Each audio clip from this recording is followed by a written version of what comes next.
আসসালামু আলাইকুম। হ্যাপি হোমি হল থেকে ডাক্তার নীলুফা ইয়াসমিন বহু বছর যাবৎ বিভিন্ন রোগের চিকিৎসা করে আসছি। আজকে আমি কথা বলবো ব্রেন স্ট্রোক।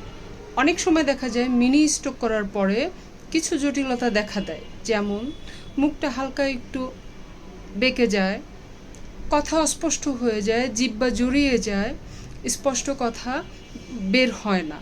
তো সেই ক্ষেত্রে কিছু স্পিচ থেরাপি, কিছু ব্যায়ামের মাধ্যমে অনেকটাই কন্ট্রোল করা যায়। যদি কন্টিনিউ কেউ 1 মাস 2 মাস অথবা 3 মাস ব্যায়াম করে, সেই ক্ষেত্রে তার কথা অনেকটাই ক্লিয়ার হয়ে যায় আর বাঁকা মুখ ঠিক হয়ে যায়। তো কিভাবে করবেন ব্যায়ামগুলো আসেন একটু দেখি।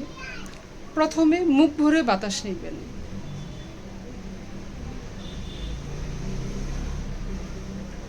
এরপরে ডানে বামে একটু ধরে রাখবেন।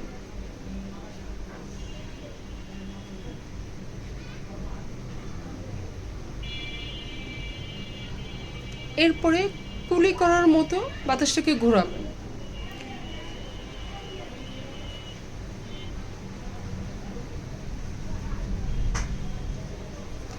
এরপরে একটু প্রেশার দিবেন মাসল সেলগুলোতে, যেমন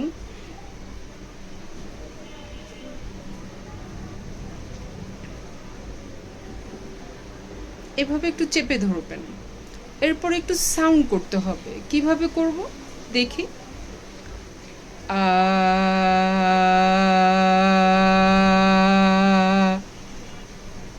ও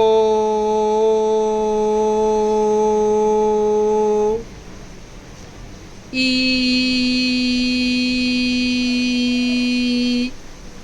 এইভাবে করে সাউন্ড করব। এরপরে জিহ্বাটাকে উপরে লাগাবো। একটু খেয়াল করেন।